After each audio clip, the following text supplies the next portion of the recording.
everyone, and welcome to the OnlyLandFans show. My name is Kendall Lejeune, and our guest today is JT Olmstead. A successful entrepreneur, tech enthusiast, and family man, JT Olmstead truly embodies the spirit of an Arizona native. Throughout his time, he's built a life marked by dedication, adventure, and a deep sense of community, rooted in his faith and family-centric upbringing as one of 7 children. JT's journey in the professional world began in the dynamic realm of technology, where he worked as a network engineer from 2010 to 2019.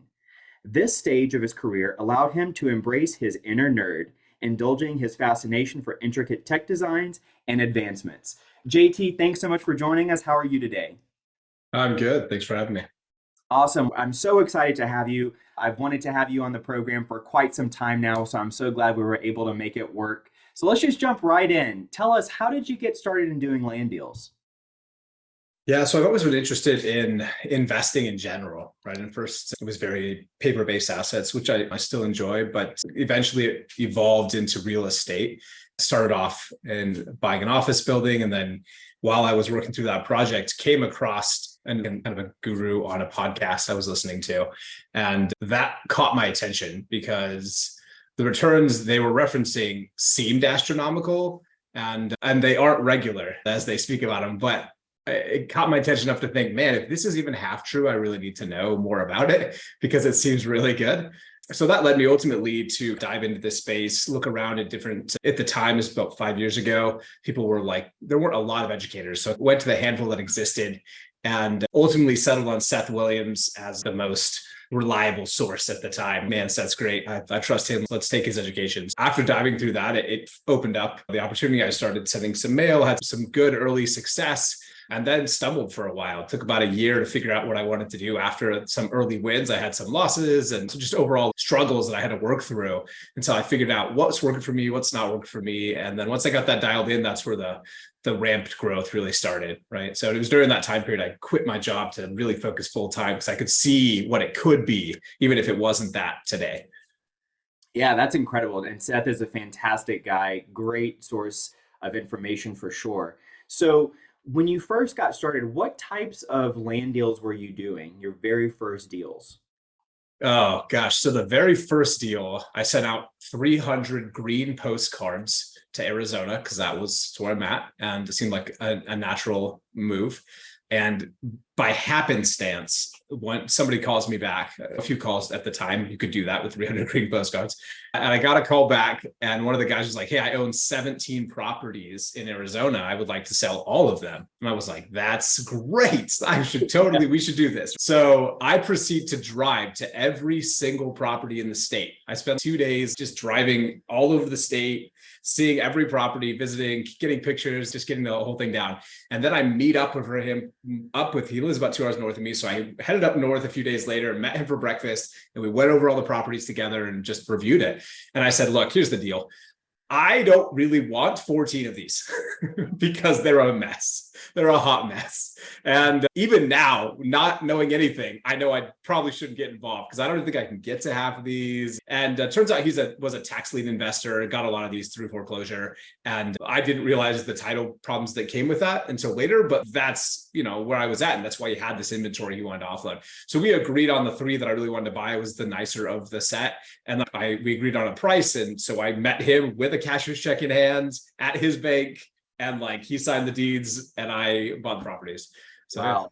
Wow. And what kinds of properties were those? Were they large acreage, medium? What types of properties were they? yeah, so there was a pair of 80 acres off on the very western edge of Maricopa County. They were touching, I think, Yuma County on that side. And so there was 2 kind of blocks there. That I went out to those properties, totaled my car and came home. But that was good. That worked out though, because that had a big good deal for those 2. And then those 2 of the 3. And the third one was in Pinal County, south of Casa Grande, if you guys know where that's at. And in that area, it was 20 something acres. At the time, during my year of experimentation, I thought, someone mentioned, why don't you just break them up into 5? Why don't you break them up? And I thought, oh, that's interesting. I've never done that. So I was like, okay, let's try it. This year is about trying things. So I went out, I figured out what that took. I found a surveyor. I I had them come do the work. I submitted the documentation and went through the approval process and got it all done. And then I rented the equipment, went out and cut myself a road.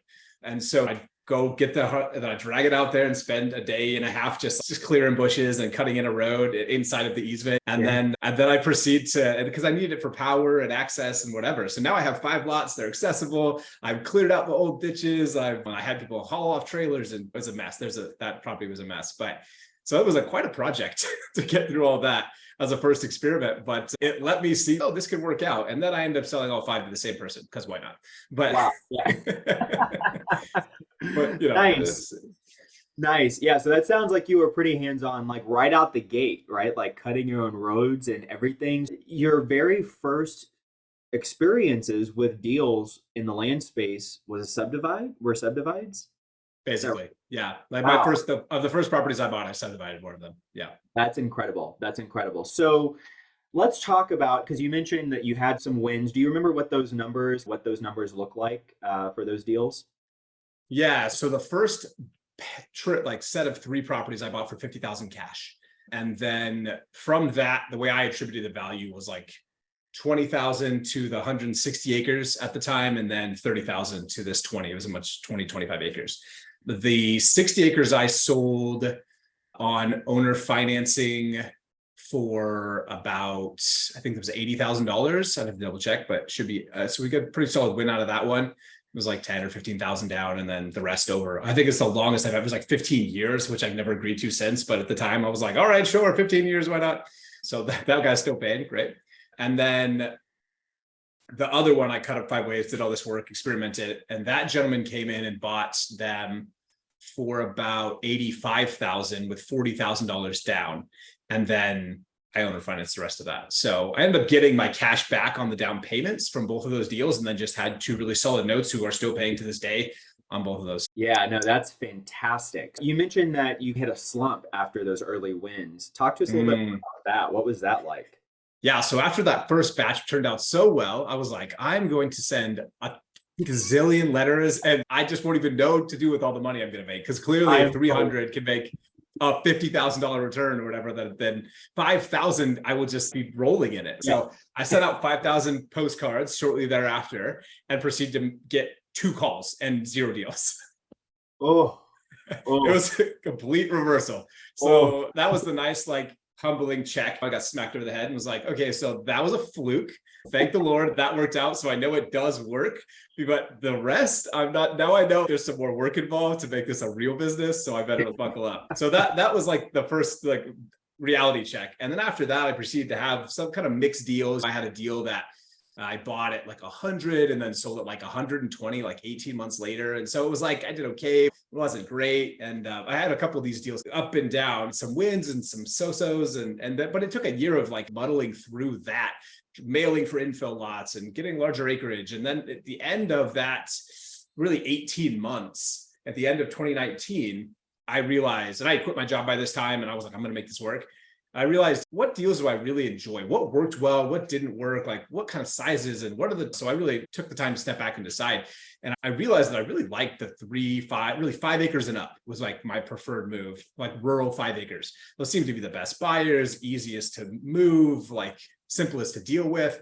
So that's what I preferred. So then once I realized that's what I wanted, then it was easy to dial it in and stop messing around with other things and really start cranking out the mail and pushing on that front. And that was really what led me to where I'm at, is that focus. And now we work in, I sent mail to random places and took deals in probably a dozen states, but I really only focus in 2 states right now, because I realized that focusing in on the kind of land and the markets that I prefer is really what's get me to this efficiency I want before I move to even bigger scale.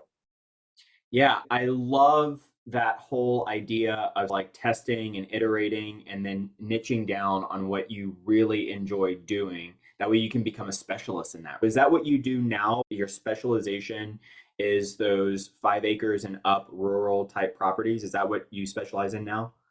Yeah, and it feels our niche is a subsection of the niche. I wouldn't even call it a niche of the niche, but it's because 5 acres and up is huge, but we'll take anything pretty much 5 acres. And now we mail about 3 acres and up is our kind of our low end. But that we decided largely at this point, we don't want to get involved in infill lots because we don't like the only exit being a house, or effectively 90% of the exit being a house, right? We like to have multiple exits if a house for some reason just doesn't quite fit very well. And so we prefer that larger ish acreage, 3, 5 and up. And so that is what we do. We just do that in the 2 states we work. And that has allowed us to just, we mail the entire of both states at once, or we mail all of it, because we know that this is what we want. We know a lot about those. We've mailed them multiple times, and we've slowly pulled out the stuff we don't want until we whittled it down to just the best. Yeah, definitely a great example of riches in the niches, right? There's a reason why that old adage kind of sticks around. I love what you were talking about in terms of how these 3 to 5+ acre type parcels give you a lot more flexibility on the exit. So what types of opportunities or exit opportunities are you seeing with these larger parcels that are not just restricted to just maybe a house? Yeah, at least we found so far that the buyers, as we all know, they fall in a couple of buckets, right? So we've got the standard recreational buyer who's, I want a second home, I want a house, I want a whatever. They really want to live there. That's great. That's a great buyer pool. We also have just straight up like land bankers who are just like, yes, I don't price per acre. If it's low enough, I will take it because I just like the area and I want to own a bunch of land. Fantastic. Those are good too. And then we've got the recreational place where it's like they want to hunt, they want to camp, they want to brag about 20 acres, whatever it is, they want this experience, right? They usually fall in one of those buckets primarily, and that allows that for the recreational pieces. And so that allows us to take a look and say what attributes are going to apply to what group, and then what price do we think it can command based on that attribute. And sometimes the attribute is the price, right? It's like a so-so piece of land, but as long as you can legally access it and physically access it, then if there's no other sellable attributes, just have to get it cheap enough that a land banker is going to be like, that is an amazing price per acre for this county. I want it, right? That is the selling attribute, right? As opposed to having great topography and amazing views and great access to water, whatever. There's lots of other reasons. But if I don't have any of those, then it has to be a key sellable attribute to the group that we're targeting. Yeah, no, that makes a ton of sense. And so are you selling, I'm sure it's different for different buyers and different buyer buckets, but are you finding that you're doing mainly cash, mainly notes? What's your exit look like? Yeah, historically, it's always been a mix. Last year was very cash heavy for whatever reason. We sold a lot of cash and not a lot of notes. This year, we're getting much more into notes. In fact, the last 5 properties we put under contract to sell have all been owner financing. So we're seeing a heavy tilt towards notes at this moment. We'll see how the year plays out. It might just be a batch we're in right now, but could probably speak more to that at the end of the year, and we'll see how the year. I think that like macroeconomic factors are interesting to see how that coincides with like how our buyers react and what they're looking For sure. Yeah. Are you closing on all of these yourself, using your own money, using other people's money? What is your buy strategy? Yeah, we don't do assignments or novations of any kind. We only do cash purchases. And so that is a combination of business cash, business debt, and private money. Excellent. So how do you go about raising private money for these deals? Yeah, that's very friends and family oriented, or like sometimes strategic business relationships. I'm always looking for the right way to raise money as we continue to grow year after year. So you're like, I know how much I've got, and I think I need another extra. Like, where's the next section come from? So that's ever evolving question. But as of this moment, like it's all like existing networks for private money, right? And we typically because it's existing relationships, like solid relationships, those are unsecured business lines effectively. And then the rest are business debt and private money. Got it. Yeah, no, that's fantastic. So you mentioned earlier how the macroeconomic layout is affecting the land business a little bit, but let's go a little bit deeper into that. Where do you see the market going now? And what, if anything, have you done to shift or pivot or just change your approach to make sure that you're thriving in this market? Yeah, it's interesting. I do not have a crystal ball, nor do I try and guess the future most of the time. Like it's just no bring it away. But I like to look in hindsight and see what the patterns have been, but to be able to look back and say, oh, it's interesting to see as I say in my personal business and kind of inside of my land network, like what are those experiences like? For example, we late last year, probably Q3, Q4, we were like, okay, we cannot buy things Q2 of 2022, I would have bought something at 60 cents on the dollar if I liked it. Now I'm not buying above 50 cents on the dollar. It's just not happening unless it is a ridiculously good deal. Like I think I can sell it in 2 days. I'm not even getting above 50%. It's just not worth the risk, especially because we're all capital. That's one move that we've made and do not regret. Saved us a couple of times. And then now it's like watching it. How does it play out on the selling side and on the advertising side? Q2 going into Q3, I've personally seen, and I've heard reports of like a slowdown in, especially for direct mail and other acquisition sources as well, like how the difficulty level of obtaining land has increased, right? So the yield is starting to drop on that, which has been interesting to see play out at different sizes of businesses. And obviously it's not 100% the same story. I've got pockets of investors who I talk to tell me, yeah, ours is still getting the same great yield. A lot of people are saying not as good as it used to be. On the sales side, again, I see for us personally, and we've seen that a little bit, the yield has dropped on our acquisition marketing. On the disposition side, we also start to see a slowdown, right? So our days on market begin to creep up, right, over time, over the last 6 months. And so we're doing even more than we were. So 6 months ago, I don't think I had ever, maybe with one exception, cleared a property or done a lot of on the ground work to make it nice. Now we consistently say, if it's above 6 figures, I want to spend 2 or 3 grand to get somebody out there to landscape. They need to be able to park on the property. Like all these things have started to change for us because we know that the buyer pool may be getting smaller. So we need to make sure we're higher up the rankings. And so we're doing a lot more like physical signs on the property. In fact, one of our best moves earlier this year was to spend $1,000 and put a huge billboard style, like a plywood level sign on a piece of property.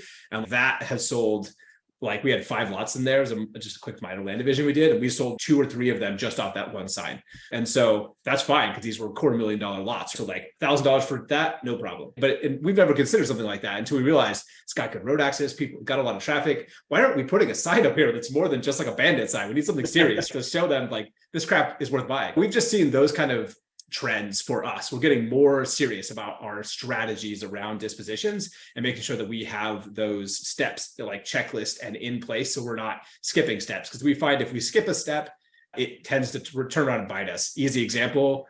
We've had something on the market for like maybe 60, 70 days.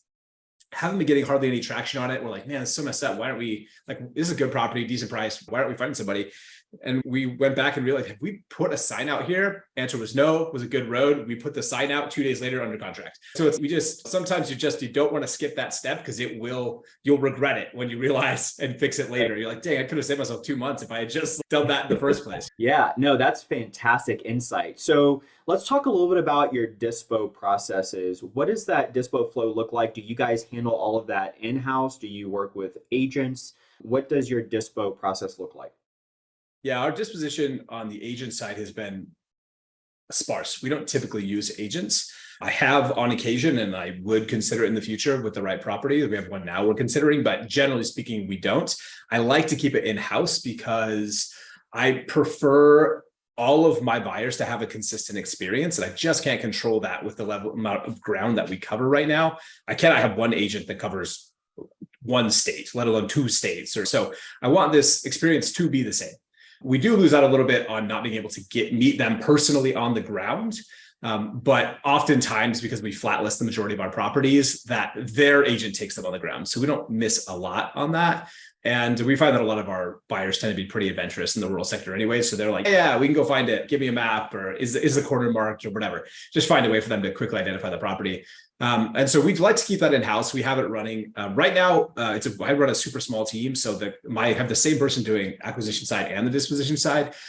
We're shortly going to hiring to split that in the next 2 months. Because we need a full-time disposition person. We're getting just too much volume. And with where we're heading next year, there's just no way that they'll be able to do both or continue to do both. Yeah, I think that is something that can offer like a lot of opportunity to lower the days on market if you can put the right structures and like personnel in place. Yeah, I think that's really super smart. I love that you talked about the customer experience, making sure that's consistent with every buyer and that you're treating the buyers like customers. I think in the land business, we have the customers that are on the sell side and the customers that are on the buy side, and just making sure that's a cohesive experience through that customer journey. I think that's super important. So I love hearing about that. Digging a little bit deeper into dispo, if someone's listening to this and they're like, man, he's running his own dispo, he's at a pretty substantial volume. I'm having trouble selling this lot that I've had forever. What tips and tricks would you have to share with someone who may be having problems actually moving their property through the dispo phase? Yeah, there's a lot of the kind of the standard answers is be everywhere. So just make sure that you are everywhere you need to be. Understand your local requirements. Sometimes a local agent is the best option. I've had properties that sat for months until we listed it with a local agent and then it's sold in days or weeks. You need to understand, it really comes back to what we talked about earlier, understanding your buyer. If you understand your buyer, you know what they're looking for. Are they looking for the cheapest option? Are you offering owner finance because that's what your buyer wants? Are you making sure that you are in a place your buyer will find you? Are you putting physical signs out? Are you making sure that their experience is a good one, that they roll up and they can get out and see the property? Some of my properties, we drive up and it is a jungle and there's nowhere to put the car, and like that, they're just going to drive up.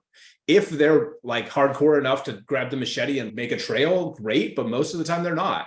And so it's never that a property won't sell. And it's never that a property won't sell at the price you want. It's a matter of how long you want to wait. Right? If I waited 100 years, of course I could find the perfect buyer at the perfect price, but I don't want to wait 100 years. Nobody does. So you have to decide how quickly do you want to sell this thing and at what price you're willing to do it.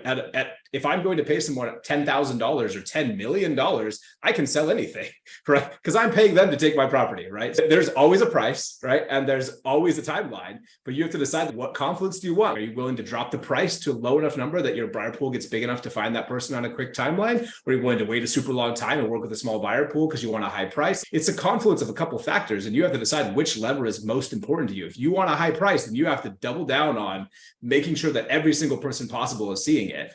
And you have to make sure that they have an amazing experience when they go to see it, right? Like you have to focus on the other two because you want that high price and you want a fast time, right? So it's like, you can't have it all. You just got to decide which part of this triangle or whatever you're going to focus on and put your emphasis there.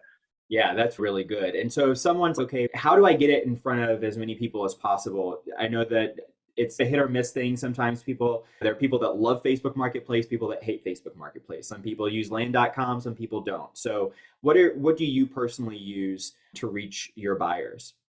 Yeah, the vast majority of our sales do come through land.com. So we are like heavily invested there. We're at like thousands of dollars a month with them. We also sell quite a bit through Flatlist MLS. This is again for the kind of arena that we work. And we'll keep folks in that region. And I apologize here. Oh, you're good. If you hear that. But yeah, so we'll continue to focus on that area, right? Because we know that we need to be where these buyers are. Land.com, Flatlist MLS, physical signs. We'll go out and try other things like land search. We've been having more leads with lately. We've tried things like land flip or land moto. We'll try pretty much anything. In fact, I'll throw money at almost any land.com competitor just so they can possibly succeed, because land.com needs to be knocked off their pedestal because they're not that great, but they have such massive market share that I have to keep forking over the money. So it's like anybody who I think's even promising, I'm like, here's some dollars, please succeed. Just go out there and try it. But we try all kinds of platforms, but if we, after 6 to 12 months, aren't getting any serious buyers off there, we'll just drop it and move to somewhere else. And maybe we'll look back around in a couple of years if we think they're promising again. But we're willing to try all kinds of things. We just don't know where the buyer's going to be. And a lot of times, if our margins are usually, our average is like $25,000, $30,000 in margin per sale. So that's enough that I can pay for one platform for a year to be able to like get one buyer off there. That's worth the investment as long as the cost isn't too high. Absolutely. Absolutely. Speaking of continuing in the disposition vein, you mentioned that you do sell on terms and that you do create notes. Can you talk to us a little bit about what are some rules of thumb? How do you structure your note deals? Do you have hard and fast rules, or do you play it and figure it out? How do you go about structuring your notes? Yeah, the rule of thumb we use for our note terms is money back in 12 months. That's our litmus test. We will occasionally fudge that higher if it's a property we've had trouble moving, but typically it's money back in 12 months, minimum of $5,000 down, minimum of $350 a month. So for where the space we work in, those tend to be acceptable. And it also puts us in a position, because we only do deed of trust, we don't do land contract. we want to be in a position where we have enough capital to foreclose if necessary. So those down payment minimums are pretty stiff for us. We don't usually flex on those. And that allows us to tend to get a pretty higher quality buyer. My average note payment is $700 or $800. And we tend to just get people who are invested in the property, pay, and then just keep paying. It's rare for us to have trouble with our notes. And so that's been good, which is why I'm willing to do them, because if they were a pain in the butt, I don't really want to do them. Obviously, I'm the founder over at Your Land Loans. So like we use our Your Land Loans platform to take care of the notes, which helps, but it's still not, there's still work involved. You got to keep those borrowers working no matter what. So. For sure. And so do you offer interest rates? What's your interest rate? Yeah. So we do right now, our standard interest rate is 11.9. That's what we've moved to the last couple of months. And we will make concessions on that. If someone wants to make a good down payment and pay it off in a 12-month term, I've had people put $30,000 down and pay $5,000 a month for several months until they pay it off. I'll give them 0% interest on that. If it's under 12, I think IRS will not balk at that. So we will allow that under 12 months. Over 12 months, there's always an interest rate and it's typically close to 11.9, or we'll make, if they want to put a really large down payment, we're not like super religious about most of our terms when it comes to notes. We just have to have the right, it's a lever thing, right? So we're like, hey, if you want to have a lower interest rate, you need to put a really huge down payment down. Are you willing to do that? No. Okay. Then the interest rate has to stay high. You can't have it all. So we just work with them to find the right connection where we have our money back in 12 months and we feel like we're getting a solid return on the loan we're offering them. That's great. And so what is the maximum amount of time that you'll offer a note for? Typically it's 7 years. The absolute maximum is 10, but that would only be if we're doing like $200,000 loans. If we're doing a much larger multi-six-figure loan to them as part of the deal, then we'll consider moving that up, because it's one thing, you're making $2,500, $3,500 payments, then they start to get to that point where they're like, hey, can we just move a couple more years? It's a little higher, because then we could like get that down just a bit. We'll start making some concessions there, but generally we cap out around 7. Yeah, that's great. And do you do you have cash prices and term prices that are different for each property? And if so, how does that work? How do you figure that out? Yeah, that's also a sliding scale. So on the lower end, if we're selling something at $30,000 or $40,000, we typically have 2 different prices, right? So the cash discount is 34, and then our our full price is 37 or 38. And so we'll just be upfront about that. And it's one of those negotiation points that we're not hard on, but is part of the conversation. When we get above $100,000, that's where we typically don't delta between them. We just have one price. That we find those buyers are more like, they get more indignant if you try and split pricing with them. So they just want a single price, and then we negotiate all the terms. Got it. Yeah, no, that's fantastic. Some really good insight. So let's talk a little bit about what your average deal looks like. Do you have a price range in terms of what the value is? I know 3 to 5 acres and plus, it could be a huge range, but do you have an average price range that you guys typically work in? Yeah, our right now in the last 24 months, our average deal is buy at 20, sell at 60. Though like historically, it's right around there, buy at 20 something, sell at 50-ish. Obviously, it slowly evolves over time, but that's typically where we're sitting. But that means we don't buy anything below 25,000 market value. If we don't think we can sell at 25, we just don't like dealing with buyers below 25. And we bought stuff that's several $100,000. So it just depends on what the deal is. Awesome. So we've talked a lot about dispo. I'd love to back up and go into the acquisitions part now. So what is your favorite methods of marketing on the acquisition side? Yeah, so it's all direct mail for us. We have played with texting and pay-per-click and flirted with cold calling, things like that. But we found that direct mail is what delivers our best results, best yields, and it fits our team dynamic the best with the way we've designed our business. Because we run all blind offer, so we don't run neutral anything. So neutral text doesn't work well with a blind offer machine. So we're like, it's not going to work out so hot, which we quickly discovered. So we're really doubling down on that. I subscribe very heavily to like the Hormozy logic, where it's one channel, right? Like I need one product, one channel. Like this is it. Like I'm not big enough yet to even talk about running out of things to do inside of my channel. So I don't know why I keep getting distracted by other channels. Like when I'm doing 50 million a year, then I'll say, man, maybe I should expand channels, but that's not it today. Yeah. I'm trying to stay focused on land, specifically on mail. Yeah, that's fantastic. So you mentioned that you're finding yields are starting to be a little bit lower in this market. What is your typical deal to letter ratio? I don't even track my deal to letter ratio. All I track is return on and like my return on my marketing for the most part. And we're really looking for a 10x on the marketing spend. And whether that's buying a $20,000 property or $200,000 property, I don't really care. What I really care is I spent $150,000 in mail. How much am I going to get in profit for that? That's where we stay focused. And yeah, we're looking for 10x. That has been slowly floating down. I think our last mailer, which wasn't that hot, was like a 4 or 5x. And we're like, hey, what did we do wrong? It was a bad timing. We're experimenting. Before that was like 7, 8x. No, actually, I think that was closer to 10x. But sometimes those long tails, you're going to be like, wait, it took 4 months for a deal to come in from that mailer. It's tough to nail down too early. Usually I don't like to nail down more than 3 months out. But yeah, I think we're close to 10x on that earlier mailer. We've done 2 mailers this year. One 100,000 unit mailer in April, and then the last one was a 60,000 unit mailer in July. The July one, the jury's kind of still out, but I think right now, yeah, we're looking at 4 or 5x at the end of the day. So what does your mail cadence look like? You mentioned that you did 2 mailers so far this year. Do you just do them all at the same time? Do you do them Yeah. Every other week, or what is that? Yeah, we have another 100,000 unit mailer going out tomorrow. So we do them. We just do one shot all at once, and then that's our cadence. Nice. And so are you remailing to people? Do you have them on a sequence? If they don't respond, they just get the letter again. Is it the same letter every time that you mail? What does that look like?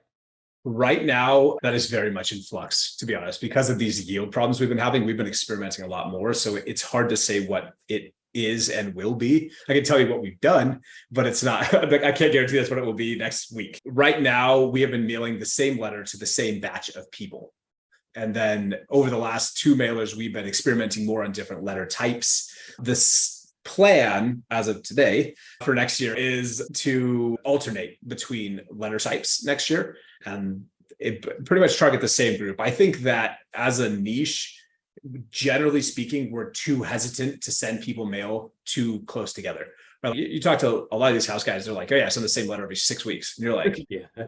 wait, what? Every 6 weeks you said? Every 6 months sounds aggressive in the land use. Right, So it's right. like, I don't know why I'm so afraid to send it every quarter. So we're definitely upping that cadence next week or next year. So this will be our last mailer for the year, and then we'll give us some time to reset to go into Q1.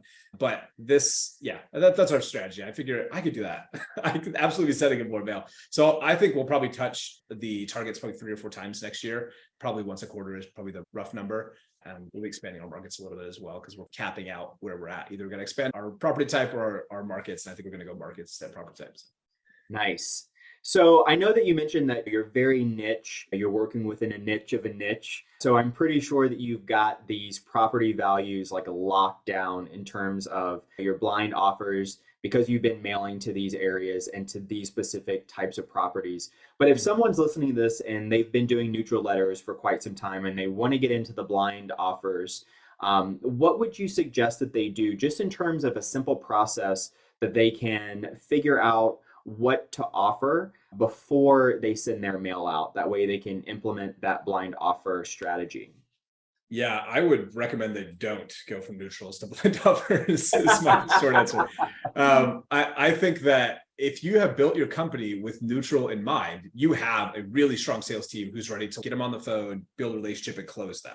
Whereas with blind offers, we built our company so that the leads that call us are highly qualified. Unless you're really interested, you're not calling us. It's really rare to get somebody who's like ambivalent. They're like, I don't know, I'm not sure, maybe. That doesn't happen a lot. They're basically like, I saw your price and either I hate you or I'm in. That's the 2 emotional responses we get. If you build a company to say, just catch this vague interest and then turn it into a sale, I would recommend they move to range letters first and see if they like general pricing and how that plays out. And if that works for them, then they can consider going all the way. Because when we price for blind offers, it takes months. I have a guy full-time for the last 2 months pricing one state. It takes a long freaking time to price it correctly. So either go ranged offer and take your existing sales acumen and combine those things, because you can be more general with range and it doesn't have to be as precise, or be ready to go all in on your pricing.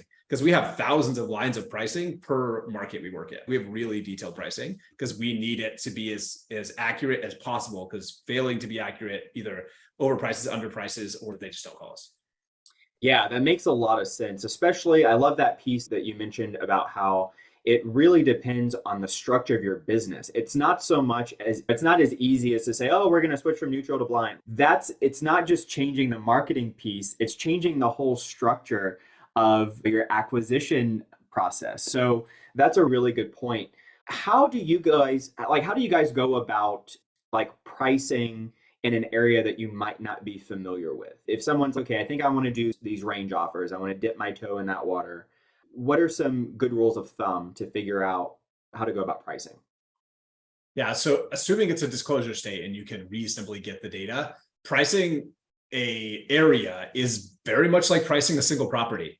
You basically have to go in and say, all right, start by generally looking at a section of a county or a zip code or whatever. We get as detailed as we can, but we'll look down to a particular portion of property and say, okay, what is the price range consistent from 3 to 5 acres? How about 5 to 10 acres? How about 10 to 15 and 20 and 40 and 100 acres? So we'll look at where we think the price breaks are along that line and then establish those price breaks, and then go back and say, okay, now what is the price between 3 and 5 acres?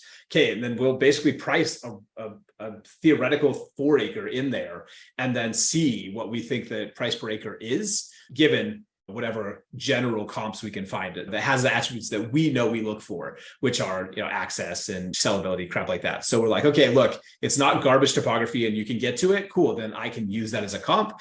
And then we establish a price per acre and we note it on our sheet. And we go through all of the acreage ranges in that general area.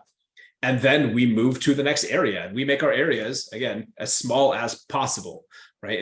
And that takes a little bit of like technical prowess and a lot of time, but you can put together ways to like block stuff together in a tight formation and then price without pricing a single property, pricing a group of properties at the same time. So that's what we do. We go through all of it, price it all in groups, and then note it on this massive master pricing sheet we have. Yeah, that sounds like a topic for a fantastic masterclass. Sounds like it can be pretty intense, right? It can be quite intense. Yep. Yeah. So let's talk a little bit about the actual area. Like, how do you target an area to market to? Are you talking about where to send mail? Is that what we're deciding? Yeah. I know that you've been in the markets that you are in for quite some time now. But if you were to choose another market, what would be some advice to someone who is looking to pick a new market? How would you go about doing that? Yeah, so I'll answer this question 2 ways. So one is, in the existing markets we're in, we actually don't pick markets, we pick states. That's our state, that's our market. So we pick an entire state. And then we, in reverse, say, where do we not want to mail? And then go through and say, this county is half of the city of Atlanta. I don't want that. Next, we'll just pull the whole county. And so we'll go through and eliminate county by county stuff that we just don't want to mail there. So we basically start with everything and take out the stuff we don't want, and we see whatever's left. And then in order for us to, so that's one part of our logic. And prior to that, though, like I'll tell you right now what I'm doing, which is deciding on a 3rd and or 4th state to go into. And that is determined by a couple of different factors, I should say. The main factors for me are lending rules, right? What is it like to foreclose on a property here for a non-owner occupied piece of dirt? What is it? Because the rules are different. Sometimes they have insane 3-year buybacks. I don't want to be in a state I can't owner finance right now. I'm not interested in that. Because of that, I have to make sure that if I deed of trust this thing or security deed it, that I can get it back without waiting 5 years, something insane. Number 2, what is the loan origination rules like? Because there are some strict rules in the US about originating loans. And sometimes you can put yourself in some serious legal hot water by not paying attention to those if you originate 5, 10, 15 loans in a year. So you got to kind of keep an eye on those if you do owner financing. Number 3, we look at not as serious, but like taxation. I'm like, what are their income taxes? It's really nice to work in a state where you don't have to pay income tax, because then it makes it way easier on filing time. So that's just a nice little bonus I like to keep an eye on. And then number 4 is like general size of the market, right? Is there enough land here to keep me busy? Or is this going to be just like, I'm going to put a lot of work into one random state that doesn't have that much land? And then number 5 is like general market conditions, right? Like, how is the land sold, right? Is there enough action going on, enough movement? Is there enough existing land market, not just land to be sold, but people actually buying and selling land that's going to make it worth sticking around there? Hey there, land fans. If you're enjoying this episode and would like to see more episodes like this, please be sure to let us know by liking and subscribing below. That's really good. Off the top of your head, have you come across any states that you're like, I know I will never send one mailer to ever? Yeah, so for me, that's California. I love California. I spent a couple of years there, but I will never do business there. It's a Nexus state. I can't deal with it. There are other states like that where they have rules where it's like dealing in this state becomes incredibly complicated. And I just don't think it's worth it yet. Now, I'm not saying never, but the answer is yet. Like I have easier fish to fry before I get to that part. And I worry about moving into this untapped market. So I think I can max out my business size much faster, not trying to get into really complicated states unless I want to niche down. Like, unless I was like, hey, I'm going to go all in on this state and master it. Great. By all means do that. But as where we're at now, we need repeatable scale. And so I'm not interested in a lot of those states. I don't know that I have a particular list for you. I'd have to go to my documents and be like, because I have notes on a lot of these things. I'd be like, all right, let's see. New Jersey. Okay, that's not going to work. So I just have to look that up. Right. No, that's great. That's great. That's really good insight. And so you just mentioned scale. What was the scale process like for you going from a beginner, figuring out what didn't work, figuring out which niche you wanted to be in, and then scale? What did that scale process look like for you? We talked about the stumbles at the beginning, right? Where it was just like, what is this? I basically sometimes say I got tricked into starting a business because I thought I was investing in real estate. And it turns out I was starting a business, right? That's how it ended up playing out. And so that was the first business I've ever run, really. And so I didn't really know anything about business. There was a lot of learning about just general business. And that transitioned into learning, learning about land, learning about real estate, and taking the time to learn about how to run a proper business. Those just took time. It took time to learn it the hard way and learn what I could from books and other resources and my network, et cetera. And so that really was like an evolution. We double every year as we look at like where we're at, where we want to go, and then what we need to do better. And that has transitioned into mastering land, into more like mastering teams now, right? Because like I love leveraging software. I'm good at it, but there becomes like there's a limit there. So now I have to learn, my leverage has to move from software and systems to people, because I try and keep my team small as possible, but people are a fantastic form of leverage, and I need to like be better at utilizing that. So that's the phase we're in right now, which is like scaling the team. Could probably doubling our team or maybe tripling our team in the next 12 months. That's going to be a lot of where I'm focused. Yeah, that's fantastic. Congratulations on that growth. That's really awesome. And I cannot tell you how much I resonate with the whole idea of it is completely a different animal to manage and run a business than it is just like flipping one or two pieces of property a year, right? Like those are two completely different beasts, right? Mm-hmm. Continuing in that vein, what resources or entrepreneurs, business owners, thought leaders do you like to follow around that space in the business and growing business?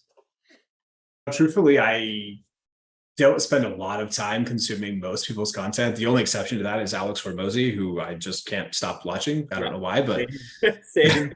I got introduced to that guy earlier this year, and I was like, I don't know why I keep watching his videos, but I just can't stop. So I don't spend a lot of time tracking individuals. I'll consume content from a couple different spaces. I like podcasts, and usually for me, it's a mix of like financial fire podcasts and real estate podcasts. Yeah, I don't know. There's no specific. The guys over at Casual Fridays, Seth over at Ari Tipster. There's a couple places that are like higher on my list that like I get to, but most of the time I spend most of my time learning from my network, right? I spend a lot of time trying to build that network and making those connections so that when I don't know how to do something, I can lean on them.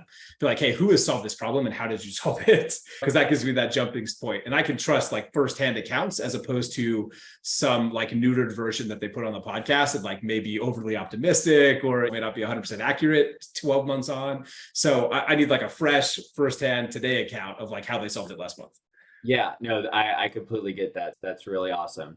So let's talk about what are some of the top deal breakers that you have that you'll say, I will not do a deal if it has this component to it? I have a new one we just added, which is never do a deal with a class 2 dam on it. That was a new learning lesson. I'm in the middle of that one. It's very raw on paper right now, but yes, that's a new one. Never do a deal with class 2 dam. Like, Never do deals. Gosh, I don't never do a deal. I'm trying to think. I probably block these things from my mind as they get added to my checklist. But Right? we don't do stuff that we can't access legally, right? Like if I can't legally get to it, you could buy it and sell it, but I don't want it. Legal access is a have to for us. Most of the time that means physical access of some kind, but that's not an absolute have to. Yeah, I guess it really just comes down to, yeah, we don't have a lot of like things are really hardcore on that front. So It's really just those. for your buyers, do you have to make sure that there's access to water and electricity, or is that not really that big of a Nah, doesn't matter. wow? Yeah, I hardly check utilities at all. I'll tell them, I think there's a power like a half mile away, so that's cool, but they just don't care. Like Yeah. the rural buyers just they don't expect that. If it's there, cool. But if it's not, and that if it's there, it's a bonus attribute. If it's not a requirement. That's really good. That's really good. So, thinking about what it was like being a newbie in the land space, what would you consider to be the most important needle moving actions that you can take daily as a newbie if you want to be successful in the land business? I think when it comes to tactical actions,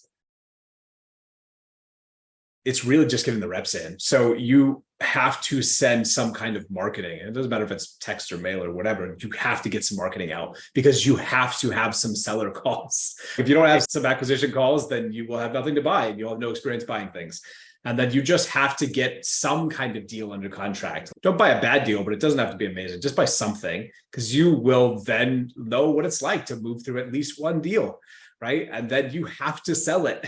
So it's really just taking the next tactical step. Don't let yourself get caught up. I'm an Uber planner, but you can't let yourself get caught up in whatever the steps too far down the road are, because if you don't take the time to just take whatever the next tactical action is, you're always going to be like overly concerned about steps 5 rows, down. You got to be whatever the next step is. And as long as you're hyper focused on the next step, whatever that is, it's written down, it's like on your calendar, you know what it is and when you're going to do it, then you will just bulldoze through all of it without issue, right? You will make it all the way through. You just have to make sure that whatever the next step in the process is, you do it. And I recommend people when they take a training course, read through all the way through acquisitions and then send mail. Don't worry about learning all of the transaction coordination. Don't worry about learning all of the sales and how to build it. It doesn't matter. Freaking send the mail.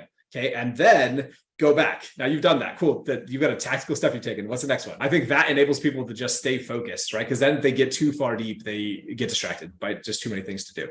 Yes, I literally need that on a poster, on a shirt, on a pillow. I need what you just said because I see so many people getting caught up in, oh, I need to know what to do in the dispo process. I'm like, you haven't even sent out any marketing yet. Let's focus on getting some leads coming in. So that's really good. Are you using AI in your business at all right now? We do tactically. We use ChatGPT and Bard and whatever for a lot of ad copy or some data analysis, things like that. I don't find excuses to use it per se, but if I found that it's really helpful, we use it sometimes in video editing or picture editing, right? If we find systems that are like, oh, this is really nice. This will help us clean all of our pictures can have them look consistent. Amazing. Let's do that. We like to find ways to look for it. And so we'll try and take some time to pause and think with what we're doing now, is there a tool out there that's recently developed that we can leverage to make this faster? I also personally subscribe to a newsletter that just sends like a weekly update. And it's here are 5 interesting tools that were recently released. Here's some bits of news. That helps me keep my finger on the pulse of what's possible. And then when I see stuff trickle through there that's, oh, I could use that today, then I bring it to my team or I go test it out and I say, look, this is a cool new tool. I want to try looping it into this part of our process. Let's check it out. Yeah, that's really good. That's really good. I love that. So, what do you think is something that no one in our industry or very few people in our industry are talking about right now that we should be talking about? That's a hard question for me to answer because I spend a lot of time talking to other land investors. And I hear a lot of wild ideas that people are testing. What is no one talking about? I think that one underutilized, and this is more of a later stage thing, it's not really an early game thing, but I think that a lot of land investors would be best served by bringing on a fractional CFO, because typically people wait far too long to bring on a fractional CFO. Like they just do. Like they could have learned a lot and got a lot of stuff cleaned up, identified their weaknesses in like structuring and returns and market spend and a lot of stuff about the financials. Like the financials yield a ton of interesting information about your business operations if properly managed. And a good or even a decent fractional CFO will help you pull out those insights in a way that you probably aren't doing today. So as your business grows to a scale that makes sense to bring on someone, has the revenue to do that, you should seriously consider bringing on a fractional CFO to help. Even if you like, I'm a financial nerd. I love it. But I like after bringing one on was like, oh man, he pays more attention to this than I do. That's perfect. That's what I need, right? I need him to pay attention when I'm too busy to pay attention. And so he helps. If they're experienced, they will bring out this insight that you didn't even think on how to cut the numbers in a way that showed you that this aspect of your business is like way more expensive than you really thought it was. Yeah, that's really good. That's really good. And it always helps to have an outside view on your business, right? Especially when you're in it and you're in the trenches and you're working on it every day. It's really easy to miss some things and develop a blindness in a particular area. So that's a really good insight. Fractional CFO people, get it going. So, what would you consider to be your superpower, JT? I would say my superpower is using my technical expertise and interest and like combining that with systems. I just generally like systems as a strong business pillar. And then I'm exceptionally good at taking the technical expertise and combining those together. And we have multiple, probably earlier than most businesses our size would have, we have been able to create like custom tools to solve problems for us at scale, right? For example, I have a custom tool that allows me to pre-check every property we send mail to. So every property I send a letter to has been looked at by somebody. And the only way that works at scale is I have a tool that makes it really easy. And so like that for me is I realized that's something I wanted, right? Like I wanted us to be able to only send mail to the best so that we have the most qualified leads only for property we want. So that's part of our design. So I was like, okay, how do I do this? Either I hire like a massive team of VAs and hope none of them get it wrong, or I build a tool to make it really easy to get wrong, like really easy to get it right and then hard to get it wrong. And then I can put a smaller group of VAs towards that and train them really well. So I think that is where I excel, is recognizing that and seeing how those things can help solve our problems probably faster than you would unless the scale was bigger. Then it's a different kind of problem. But yeah, that is very cool. I love that. What's your definition of success? I think the simplest way to put it is, do I enjoy the game? Like from a business perspective, like I could quit playing the game today, but I don't want to. I like the game. The game is fun and I've got to keep playing it until such time as it's no longer fun. And then I'll find another game. It's exactly what happened in my career. Like I kept playing that game and it was awesome until one day I just wasn't having fun anymore. And then I quit my job and started doing land. And now I'm having fun again. And then when that stops, I'll find something else to do. Yeah, no, I love that. I think you definitely show up differently when you just genuinely have joy in what you do. So I love that you use that as a North Star kind of thing. So in your opinion, what do you do differently than others in our land space that contributes to your success? There are a lot of talented people in the land space, so I don't want to say that I'm the only one doing a lot of these things, but one of the things that I excel at is challenging the status quo, like not accepting the answer I receive as the answer. And if they say this is the way it has to be done, I'm like, but is it really? Does it have to be done that way? And sometimes that's challenging my own assumptions that are baked in from the community, just experience from other people feeding into me. And I'll have these baked in assumptions like this has to be this way. And that's not always the case. I like to find, even if I think it probably is true, I will often still double check. I'll find a way to challenge that and see, is there a better, easier, faster way to do this? And then try and make that work. And if it cannot, then I will go back to my assumption. That's fine. But now I know it wasn't just guessing, right? Like I've tested it and it did or did not work out. And sometimes that's led to some really interesting breakthroughs. on doing things in a way, or doing just things that are different than a lot of other people are doing. I love that. I like that just speaks directly to my core because that is the first question that I always ask. Does it have to be done this way? Sometimes it's good not to reinvent the wheel, but sometimes we can improve the wheel. So I really like that. That's very cool. What's the biggest surprise you've had so far in your land journey? Let me rephrase that. What's the biggest surprise you've had so far in your land journey? Biggest surprise was that land investing isn't investing. I mentioned that earlier, but that really was like the shocking revelation to me several months in or a year in, was like, holy crap, I got tricked into a business. Because if you had asked me 6 years ago, JT, would you like to run a business? I'd be like, heck no. I don't like people. I don't like business. I don't do any of this jazz. Just give me a place to put my money and be quiet. Like that was my plan. And then somehow now I run multiple businesses. Like what happened? Like where in that process did I become okay with like literally running businesses and creating teams and managing this nonsense? And I think that it really came down to me realizing that if I wanted to realize my ambitions, it was the only way. Like that was the only way I was going to do it. And so it was either give up my ambitions or change. And so change I did. That's great. That's really good. You're right. It's not investing. It is a business. It's transactional and you got customers and all the things that come along with businesses. So that's definitely accurate. If you could go back and tell yourself 3 pieces of advice as a newbie in this business, what would they be?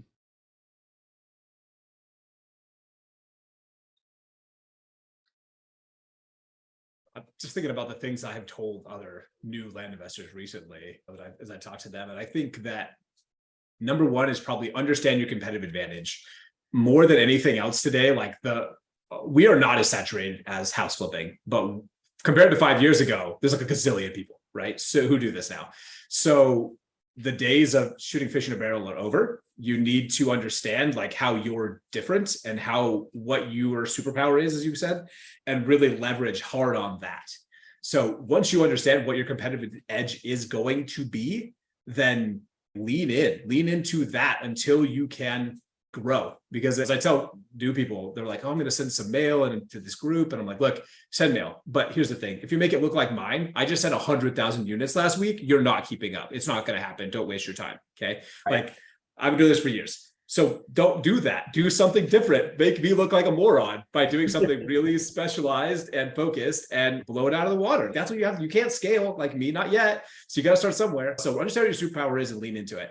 And I would rather say, don't expect rushed success. And a lot of people say this, but like it's simply true. You can't assume that it's going to be amazing, like on month 1, day 1, sometimes even year 1. Like I would say in 6 to 12 months, you should know if it's going to work or not. But don't assume 60 days in, if it's not working, that it's the end. If I had given up 60 days in, I wouldn't be running the multi-million-dollar business I am now. Like because it looked terrible. Like it was good at first and then it was horrible for a while. And I was like, I'm going to go broke. This is horrible. But I just kept trunking through it because I knew that I saw other people doing it and that I could figure it out. And so sometimes you can't just take the early successes or losses and say, this is it. This is, the only way it's going to be. And then I guess the last piece would be like, don't forget that this is just a piece of life. Like I the type who can get super obsessed over what I'm doing and spend all my time on it, but it's really just one portion of my overall life. And so I've had to make sure that I put checks and balances in place on my checklist are things that are important that are not business. Usually my checklist is like all business. And over the years, I've had to add things to the top that were like not business. Did I get this done? How I had a really good conversation with my kids today. Okay, then I should probably go figure out how to do that first and then worry about adding that new support person. That's really good. That's a big one. That is a really big one because I think so many business owners who just love what they do, because we talked about that earlier. You have to chase that joy, love what you do. And when you love your business, it can get really easy to just be swallowed by it. So in that same vein, what's your biggest passion or goal you'd like to achieve at this point in your life? Right now, it's really around business. My other parts of my life are very comfortable and stable. I don't really have any ambitions on there. Just keep doing it until I die. So the business is really where I'm focused and ambition wise. And that's just like our goal, our revenue goal next year is 10 billion. And so we're just laying all the groundwork to get there. So we just everything needs to be in place. Yeah, right on. And so, what inspires you the most?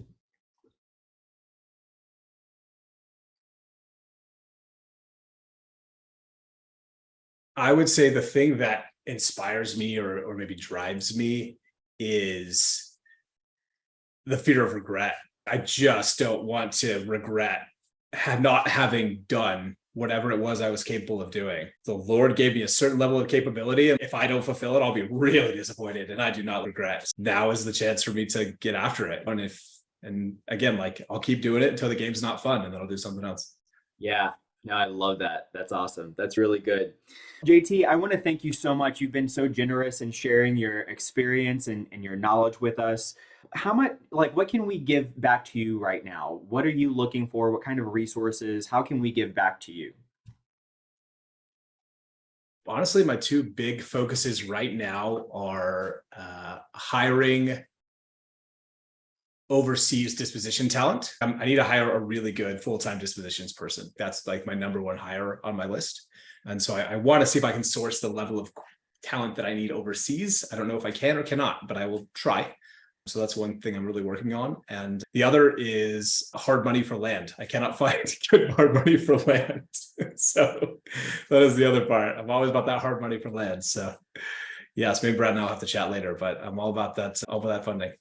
Yeah, yeah. Thank you, everyone, for joining us. Huge thanks to JT. This has been absolutely incredible, so packed with information and knowledge and insights. So I hope everyone got as much value out of it as I did. We'll see you next week. Until then, take care and talk to you soon. Bye bye. If you're interested in hearing from other 6 and 7 figure land flippers about how they've built and run their businesses, then check out my group OnlyLandFans, where I do a live interview each week inside the group. You can grab that link at the description below. Until then, be great, have a great week, and catch you in the next one.